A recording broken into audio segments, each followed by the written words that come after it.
Hello everyone, welcome to my channel शेबी स्ट्रोक। Friends, आज हम एबीएम के मॉड्यूल डी में चैप्टर 26 का पार्ट 3 करेंगे।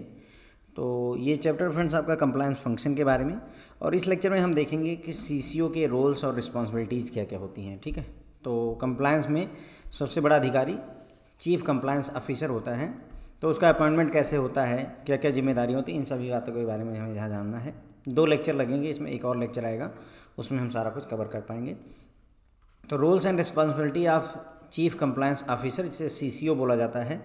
तो आरबीआई ने रिसेंट पास्ट में, मतलब कुछ समय पहले मॉडिफाई किया है, इशू किया है guidelines about the role and responsibility of the chief compliance officer in the bank. तो चीफ कंप्लायंस ऑफिसर का क्या रोल और रिस्पॉन्सिबिलिटी रहेगा, उसके लिए रिजर्व बैंक ऑफ इंडिया ने नोटिफिकेशन वगैरह इशू किए हुए हैं।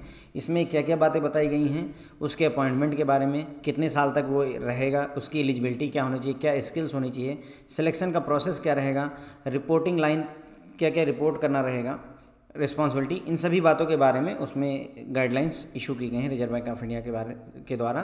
These guidelines have been issued for the sake of uniformity of overall compliance function in all banks. ठीक है, तो ये गाइडलाइन किस लिए इशू की गई हैं, ताकि जितने भी बैंक हैं उनमें compliance function, overall compliance function में यूनिफॉर्मिटी रही, एक जैसा रूल सभी के सभी लोग फॉलो करें, उसी के लिए ये गाइडलाइंस लाई गई हैं। अब जो आपकी गाइडलाइन लाई हैं उनको नीचे दिया गया है। पहला है, इससे क्वेश्चंस आप उम्मीद करिए, मतलब इस लेक्चर से आप ठीक ठाक क्वेश्चंस की उम्मीद कर सकते हैं friends. Okay, tenure for appointment of CCO. तो सीसीओ को कितने साल के लिए अपॉइंटमेंट किया जाना चाहिए। The CCO shall be appointed for minimum fix tenure of not less than 3 year. कम से कम 3 साल के लिए अपॉइंटमेंट चीफ कंप्लायंस ऑफिसर को दिया जाएगा बैंक के द्वारा। Audit committee of the board यानी ACB, managing director MD and CEO should factor this requirement while appointing CCO. तो जब भी चीफ कंप्लायंस ऑफिसर का अपॉइंटमेंट होगा तो एमडी और सीईओ जो है या एसीबी को इंश्योर करना होगा कि हाँ, उसे अपॉइंटमेंट कम से कम 3 साल के लिए दिया जाए। उसके बाद में बात करेंगे transfer and removal of CCO की। मान लीजिए चीफ कंप्लायंस ऑफिसर को अगर ट्रांसफ़र करना पड़ जाए या अपने पद से हटाना पड़ जाए तो क्या करना पड़ेगा। तो CCO may be transferred removed before completion of the tenure. Tenure कितना है, 3 ईयर का है, कम से कम 3 साल के लिए। अगर 3 साल नहीं पूरा है उससे पहले अगर आप सीसीओ को ट्रांसफ़र या रिमूव करना चाहते हैं उसके पद से, ओनली इन एक्सेप्शनल सर्कमस्टेंसेस, तो ये केवल विशेष परिस्थितियों में किया सकता है, नॉर्मली आप नहीं कर सकते हैं, with explicit prior approval of the board. और उसके लिए भी बोर्ड ऑफ डायरेक्टर्स का अप्रूवल होना चाहिए। बोर्ड ऑफ डायरेक्टर्स जब अप्रूव करेंगे कि हाँ आप जो है इस सीसीओ को रिमूव कर दीजिए, टर्मिनेट कर दीजिए, तभी पॉसिबल होगा। After following a well defined and transparent internal administrative process, और इसके लिए भी एक वेल डिफाइंड प्रोसेस को फॉलो करना पड़ेगा, तभी आप इसको रिमूव कर सकते हैं अपने पद से या उसको ट्रांसफ़र कर सकते हैं। बात करते हैं eligibility criteria for appointment of CCO. तो अगर चीफ कंप्लायंस ऑफिसर के पद पर किसी को अपॉइंटमेंट लेनी है तो उसके लिए क्या एलिजिबिलिटी होनी चाहिए। तो पहली बात करेंगे रैंक की, किस रैंक का अधिकारी होना चाहिए। The CCO shall B senior executive of the bank. पहली बात, जो चीफ कंप्लायंस ऑफिसर होगा वो सीनियर एग्जीक्यूटिव होना चाहिए और कम से कम जनरल मैनेजर या उसके बराबर की रैंक का होना चाहिए। गाइडलाइन ये है कि सीईओ से 2 लेवल से नीचे नहीं होना चाहिए, not below 2 level from the CEO. मतलब टॉप पे सीईओ बैठे हैं, यहाँ पर आपका ईडी बैठा हुआ है, ईडी से पहले सीजीएम है ना, और सीजीएम के नीचे जीएम आते हैं। तो इनका कहना है कि not below 2 level from the CEO, CEO से 2 लेवल नीचे, उससे ज़्यादा नहीं जाना चाहिए। ओके, तो ये होती है गाइडलाइन, मतलब जनरल मैनेजर रैंक का अधिकारी कम से कम होना चाहिए। Okay, CCO could be recruited from market. जरूरी नहीं कि आप उसे बैंक का ही एम्प्लॉई आपका सीसीओ बने, बैंक का ही कोई जीएम जो है चीफ कंप्लायंस ऑफिसर बने। यदि आप चाहें तो बाहर से भी सीसीओ का अपॉइंटमेंट दिया जा सकता है, मार्केट से भी अपॉइंटमेंट दिया जा सकता है। एज कितनी होनी चाहिए, 55 साल से 55 ईयर से ज़्यादा नहीं होनी चाहिए उसकी एज। कितनी, 55 ईयर से ज़्यादा की एज नहीं होनी चाहिए। एक्सपीरियंस की बात करें तो बैंकिंग इंडस्ट्री में कम से कम 15 साल बिताए हों और उसमें से भी कम से कम 5 साल उसने ऑडिट और इसी मतलब जो है कंप्लायंस के काम में काम किया हो। गाइडलाइन क्या है, कम से कम 15 साल बैंकिंग इंडस्ट्री या फाइनेंस के सेक्टर में रहा हो और उसमें भी उस 15 साल में कम से कम 5 बरस उसने इसी मतलब कंप्लायंस से रिलेटेड काम किया हो। ठीक है, अब इसको पढ़ लेते हैं, गाइडलाइन समझ में आ चुकी है। CCO shall have an overall experience of at least 15 year in banking और फाइनेंशियल सर्विसेज। 15 साल की बैंकिंग या फाइनेंशियल सर्विसेज का ओवरऑल एक्सपीरियंस होना चाहिए। उसमें से इस 15 साल में से मिनिमम 5 साल उसने ऑडिट में, फाइनेंस डिपार्टमेंट में, कंप्लायंस डिपार्टमेंट में, लीगल डिपार्टमेंट या risk management function, risk management department में बिताए हुए होने चाहिए, उसको इसका अनुभव होना चाहिए। ये हो गई एक्सपीरियंस की बात। स्किल की बात करें अगर, तो CCO shall have good understanding of the industry and risk management, knowledge of regulations, legal framework and sensitivity to supervisors expectation. तो भाई जो भी चीफ कंप्लायंस ऑफिसर बनेगा उसकी जो नॉलेज होनी चाहिए बहुत अच्छी होनी चाहिए, क्योंकि पूरे बैंक का एक अच्छे खासे लेवल का अधिकारी होता है, तो उसको इंडस्ट्री की अच्छी पकड़ होनी चाहिए, समझ होनी चाहिए, रिस्क मैनेजमेंट की समझ होनी चाहिए, जो भी गाइडलाइंस रेगुलेशंस इशू होते हैं उसकी नॉलेज होनी चाहिए, लीगल फ्रेमवर्क की नॉलेज होनी चाहिए, और साथ ही साथ में सुपरवाइजर जो उससे एक्सपेक्ट करते हैं उसके प्रति वो सेंसिटिव हो, लापरवाह नहीं होना चाहिए।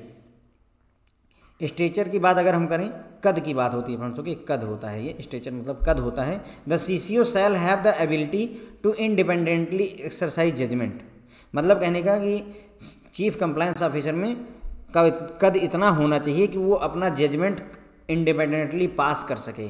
उसने कह दिया कि ये एम्प्लॉय को निकालना है जॉब से तो निकालना है, फिर उसमें कोई सेकंड थॉट नहीं होनी चाहिए। तो जो भी निर्णय है वो वैलिड होनी चाहिए, ऐसा कद होना चाहिए चीफ कंप्लायंस ऑफिसर का। He should have the freedom and sufficient authority to interact with the regulators, supervisors directly and ensure compliance.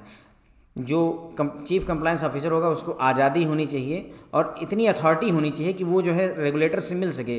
अगर आरबीआई से मिलने की ज़रूरत है तो वो आरबीआई के गवर्नर्स वगैरह से मीटिंग कर सकता है। जो सुपरवाइजर्स हैं, एमडी, सीईओ वगैरह हैं, उनसे सीधे या बोर्ड ऑफ डायरेक्टर से डायरेक्टली जो है उनसे इंटरेक्ट करने की पावर होनी चाहिए सीसीओ के अंदर में, ताकि वो कंप्लायंस को इंश्योर कर सके।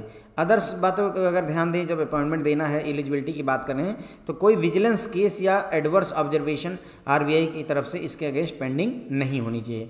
No vigilance case or adverse observation from RBI shall be pending against the candidate identified for appointment as CCO. तो चीफ कंप्लायंस ऑफिसर आप जिसको बनाना चाहते हैं उसके अगेंस्ट कोई विजिलेंस के केसेस वगैरह पेंडिंग नहीं होने चाहिए। तो ये हैं फ्रेंड्स, जो है हमने चीफ कंप्लायंस ऑफिसर से रिलेटेड काफ़ी सारी बातें करी।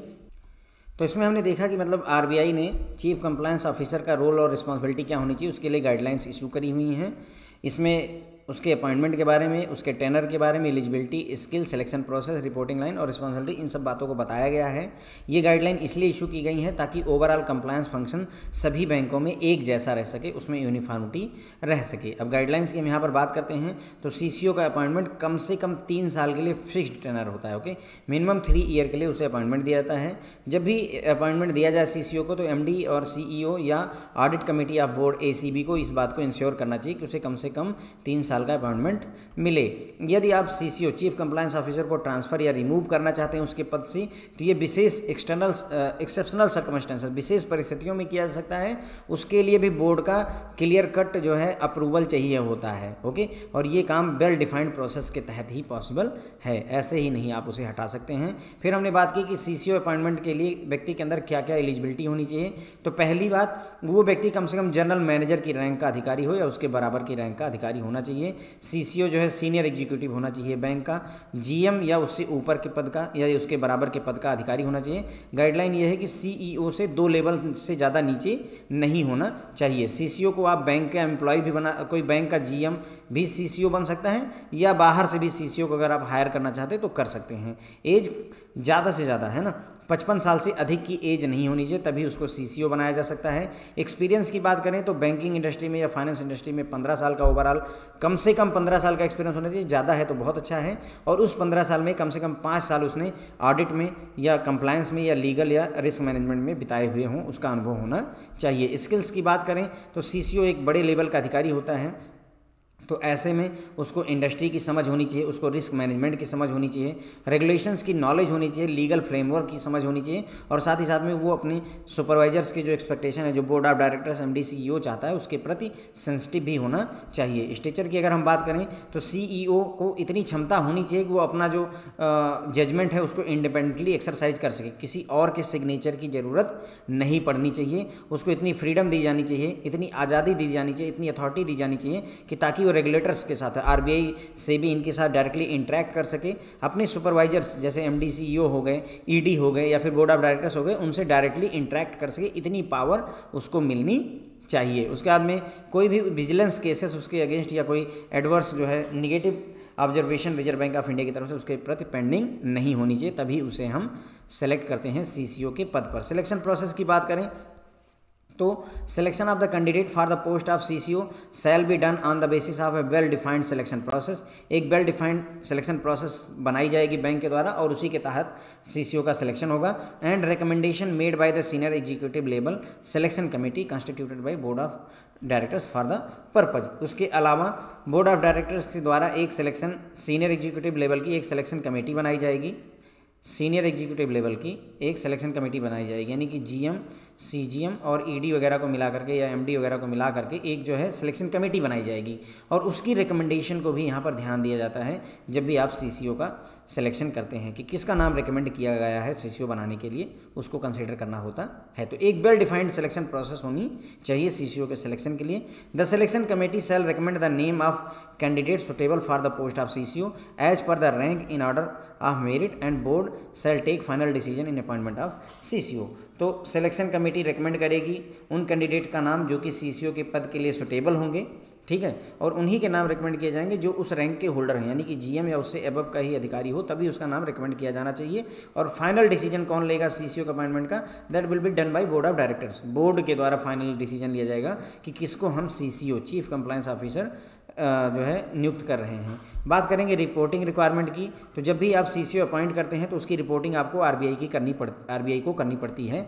अ prior intimation to department of supervision reserve bank of India central office Mumbai shall be provided before appointment pre mature transfer removal of the CCO. तो जब भी चीफ कंप्लायंस ऑफिसर का appointment करेंगे या उसका टेनर जो 3 साल का है उससे पहले उसको जो है ट्रांसफ़र या रिमूवल करेंगे तो उस बात की जानकारी पहले ही department of supervision reserve bank of India के सेंट्रल ऑफिस मुंबई को दे दी जानी चाहिए। Such information should be supported by the detailed profile of the candidate along with the fit and proper certification by the MD and CEO of the bank confirming that the person meets the above supervisory requirement. जब भी आप appointment की बात करेंगे, CCO के appointment की जो details भेजेंगे, चिट्ठी भेजेंगे रिजर्व बैंक ऑफ इंडिया को, तो उसमें जो कैंडिडेट आपने सीसीओ के पद के लिए सेलेक्ट किया है उसकी एक ब्रीफ प्रोफाइल भी आपको डिटेल में या डिटेल प्रोफाइल या ब्रीफ प्रोफाइल, डिटेल में प्रोफाइल उसकी भेजनी होती है कि कब कब क्या क्या किया हुआ है इन्होंने, इनके अचीवमेंट्स क्या हैं। साथ ही साथ में एक फिट एंड प्रॉपर सर्टिफिकेशन भी इशू करना पड़ता है।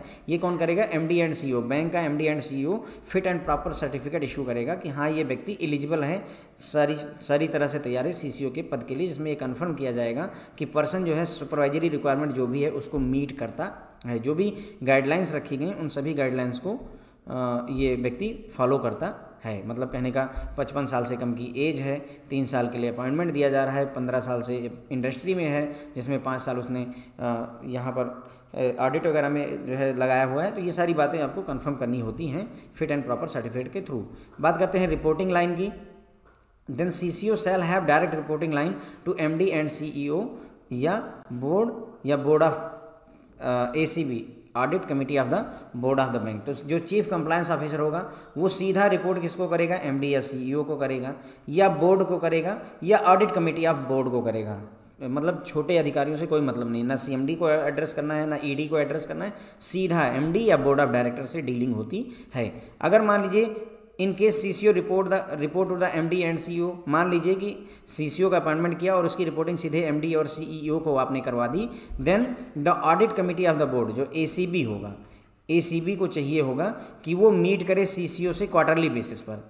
किससे, सीसीओ से एसीबी की मीटिंग करवाई जाएगी क्वार्टरली बेसिस पर ऑन वन बेसिस। ठीक है, वन बेसिस मतलब कि यहाँ पर audit committee of the board बैठेगी और साथ ही साथ में केवल सीसीओ बैठेगा without the presence of senior management including MD और सीईओ। ना वहाँ एमडी और सीईओ रहेंगे, ना ही ईडी रहेगा, कोई नहीं, कोई बड़ा अधिकारी नहीं रहेगा, सिर्फ सीसीओ होगा और audit committee of the board रहेगी। ये किस केस में है फ्रेंड्स, जब सीसीओ की रिपोर्टिंग सीधे एमडी और सीईओ को कर दी जाती है उस केस में। Okay, CCO shall not have any reporting relationship with the business vertical of the bank and shall not be given any business target। यहाँ पर ध्यान रखने की बात होती है कि सीईओ को मल्टीपल जो है जिम्मेदारियाँ, जैसा कि बैंकों में होता है, एक आदमी को जो है 8 रोल 10 रोल दे दिए जाते हैं, आप हॉल इंचार्ज भी हैं और आपको एटीएम में कैश भी डालना है ना। इस तरीके का काम यहाँ नहीं होना चाहिए। CCO shall not have any reporting relationship with any business vertical. किसी बिजनेस वर्टिकल को सीसीओ को कोई रिपोर्टिंग करने की जरूरत नहीं है। किसी को जाकर के ये नहीं बताएगा कि इतना बिजनेस हुआ या नहीं हुआ, I don't care about that वाली स्थिति है, ठीक है। और उसके बाद में कोई बिजनेस टारगेट इसको अलॉट मत कर दीजिए कि नहीं 200 करोड़ का जो है एमएसएमई तुमको करवाना है, फिर तो बेचारा सीसीओ उसी 200 करोड़ के एमएसएमई के लोन के चक्कर में टहलता रहेगा। कहने का मतलब ये हुआ आज़ाद परिंदा है ये, ठीक है। उसके बाद में इसका जो परफॉर्मेंस अप्रेजल होगा वो भी किसके द्वारा किया जाएगा, सिर्फ बोर्ड या एसीबी के, यानी एमडी और सीईओ भी जो है कुछ कर नहीं सकते इसका, क्योंकि उसका परफॉर्मेंस का अप्रेजल सीधे बोर्ड या audit committee of the board कर रही है। नॉर्मल लोग तो करते ही नहीं, ईडी उडी ऐसे टहला करें इसके आगे पीछे। आप समझिए इस व्यक्ति का भौकाल कितना है, आप ये देख रहे होंगे अगर इस पद की महिमा है ना।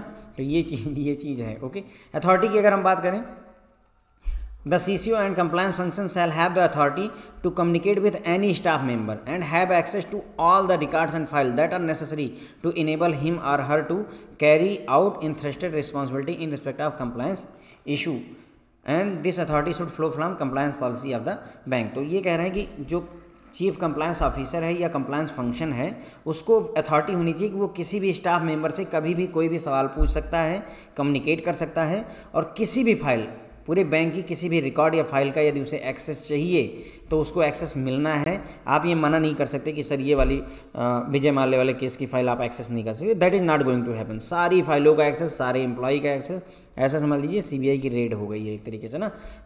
और ऐसा इसलिए होगा ताकि वो जो कंप्लायंस का रिस्पॉन्सिबिलिटी आपने उसके कंधे पर डाली वो उसको निभा पाएगा तभी जब हर चीज़ का एक्सेस होगा, सारे ताले खुले हुए होंगे। अगर दरवाजे बंद रहेंगे तो वो अपनी अथॉरिटी को यूज नहीं कर पाएगा और बदले में कंप्लायंस भी नहीं करवा पाएगा, ओके। और ये अथॉरिटी कैसे प्राप्त होगी, उसको कंप्लायंस पॉलिसी, जो हमारे बैंक की कंप्लायंस पॉलिसी होती है उसमें ये बात लिखी हुई होगी, ओके। यही कह रहा है कि authority should flow from the compliance policy of the bank. Bank की कंप्लायंस पॉलिसी में ये बात लिखी हुई होगी कि भाई सीसीओ को किसी भी स्टाफ मेंबर से कोई भी क्वेश्चन पूछने का और किसी भी फाइल या रिकॉर्ड को एक्सेस करने का पूरा अधिकार होगा, ओके। तो ये है सीसीओ के बारे में। तो हमने यहाँ से सिलेक्शन प्रोसेस की बात करनी है। तो सिलेक्शन प्रोसेस में हमने देखा कि सीसीओ को सिलेक्शन करने के लिए एक वेल डिफाइंड जो है सिलेक्शन प्रोसेस होनी चाहिए। इसके लिए क्या होगा, बोर्ड क्या करेगा, एक जो है सीनियर एग्जीक्यूटिव लेवल की एक सिलेक्शन कमेटी बनाएगा, ठीक है। सीनियर एग्जीक्यूटिव लेवल की एक जो है सिलेक्शन कमेटी बनेगी बोर्ड के द्वारा, और वही नाम रिकमेंड करती है, ये सिलेक्शन कमेटी ही नाम रिकमेंड करती हैं उन कैंडिडेट्स का जो कि सुटेबल हैं सीसीओ की पोस्ट के लिए। और final decision board of directors के द्वारा लिया जाता है कि किसको सीसीओ अपॉइंट करना है। उसके बाद रिपोर्टिंग रिक्वायरमेंट में हमने देखा कि अगर किसी सीसीओ को आपने अपॉइंटमेंट देना है या उसका टेनर ख़त्म होने के पहले ट्रांसफ़र या 3 साल का टाइम पूरा होने से पहले ट्रांसफ़र या रिमूवल करना है सीसीओ के पद से, तो उसकी जानकारी आपको department of supervision reserve bank of India के सेंट्रल ऑफिस मुंबई को देनी होती है। उसके बाद में जब भी अगर अपॉइंटमेंट की बात हो तो सीसीओ के अपॉइंटमेंट के साथ में आप उसकी डिटेल प्रोफाइल भी भेजेंगे उस व्यक्ति के जिसको सीसीओ का अपॉइंटमेंट आप दे रहे हैं, और साथ ही साथ में बैंक का एमडी और सीईओ जो होगा वो एक fit and proper certificate issue करेगा जो कि कंफर्म करेगा, एमडी एंड सीईओ कंफर्म करेगा कि ये पर्सन जो है जो भी सुपरवाइजरी रिक्वायरमेंट्स हैं सीसीओ बनने के लिए उन सभी को मीट करता है। उसी के लिए फिट एंड प्रॉपर का सर्टिफिकेट एमडी एंड सीईओ को इशू करना पड़ता है।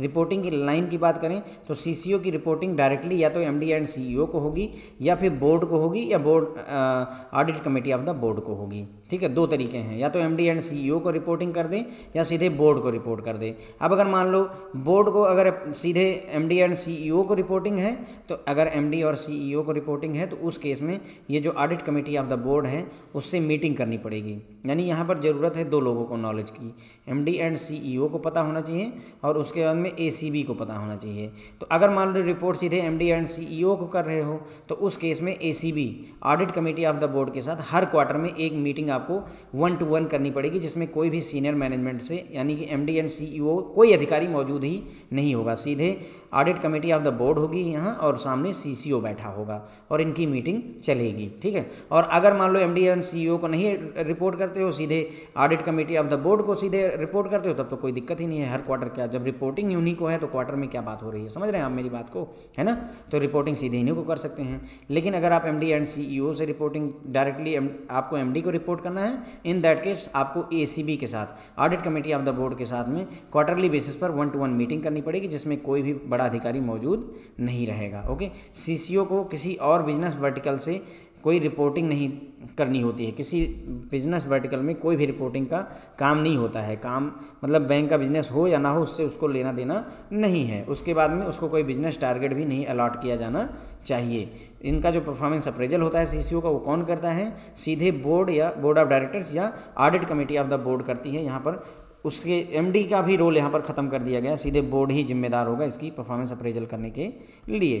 अथॉरिटी की बात करें तो सीसीओ को अथॉरिटी होनी चाहिए कि वो किसी भी स्टाफ मेंबर के साथ कभी भी कम्युनिकेट कर सकता है। उसके बाद में जितने भी रिकॉर्ड्स या फाइल्स हैं बैंक के, उनके फुल्ली एक्सेस उसको होना चाहिए ताकि वो अपनी रिस्पॉन्सिबिलिटी को पूरी तरह से निभा सके। उसके बाद में ये जो अथॉरिटी मिली हुई है सीसीओ को, वो कहाँ से मिलेगी? बैंक की जो कंप्लायंस पॉलिसी होनी चाहिए उसमें स्पेसिफिकली रिटर्न लिखा हुआ होना चाहिए कि भाई सीसीओ को ये अथॉरिटी है, किसी भी स्टाफ मेंबर से कम्युनिकेट करने की अथॉरिटी है और सभी के सभी बैंक की फाइलों का फुल्ली उनको एक्सेस प्रोवाइड किया गया है।